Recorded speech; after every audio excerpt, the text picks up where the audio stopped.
Shalom, Temple Har Zion family. I have something to share, and clearly I'm very excited about it because I'm making the video in my car. I was just sitting here reading the book, This Is Real. Let me open it all the way up. This is Real, and You Are Completely Unprepared.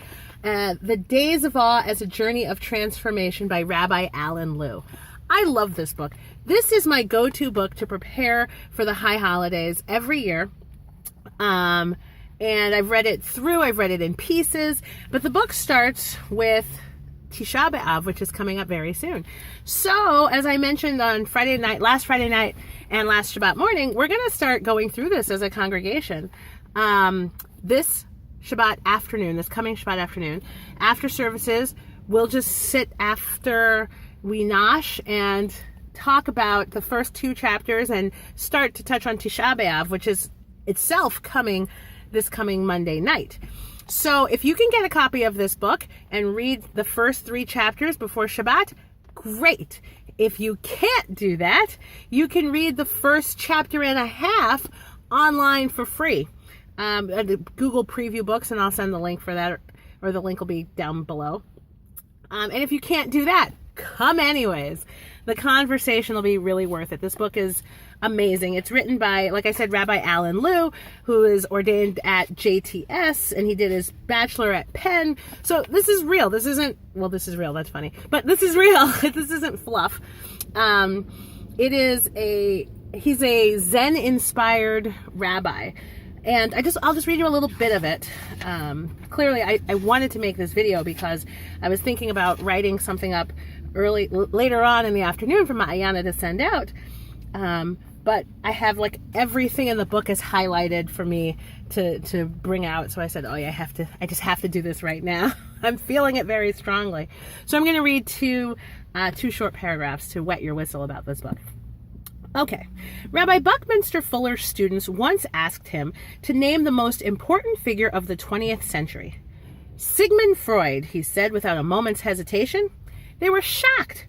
Why Freud? Why not Einstein, about whom Fuller had written extensively, or some other figure from the world of science or economics or architecture to which he had devoted his considerable energy? So Fuller explained himself. Sigmund Freud, he said, was the one who had introduced the single great idea upon which all the significant developments of the 20th century had rested. The invisible is more important than the visible. You would never have had Einstein if Freud hadn't convinced the world of this first. You would never have had nuclear physics. Okay, one more. For all Freud's animus against Judaism, his idea was an extremely Jewish one. In fact, it may not be too much to suggest that it is the Jewish idea. Judaism came into the world to bring the news that the invisible is more important than the visible. From the beginning of time, humans had seen the world as a play of competing forces, which they had personified as gods. The sea struggled against the earth. The rain either overwhelmed the forest and fields or famished them. Men and beasts hunted each other. Hatred and vengeance, love and compassion struggled for hegemony in the human heart. But Judaism came to say that beneath this appearance of conflict, multiplicity, and caprice, there was a oneness, a singularity, all-powerful and endlessly compassionate, endlessly just. Yeah. And that message that the invisible is more important than the visible, I agree, is the central message of Judaism. And that's certainly the theme that's running through this season from Tisha B'Av all the way through to Sukkot, continuing to go on, that the invisible is more important than the visible. So this season, we're going to figure out, what does this mean for us as a community? What does this mean for us individually? How does this play out in our literature, in our liturgy, in our Torah readings for the season?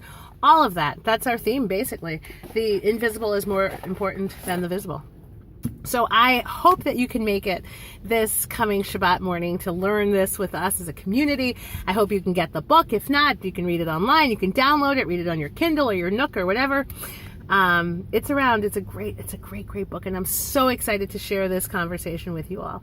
So have a wonderful, blessed week. And I look forward to seeing you either this Friday night or this Shabbat morning, or both. Take care. Shalom.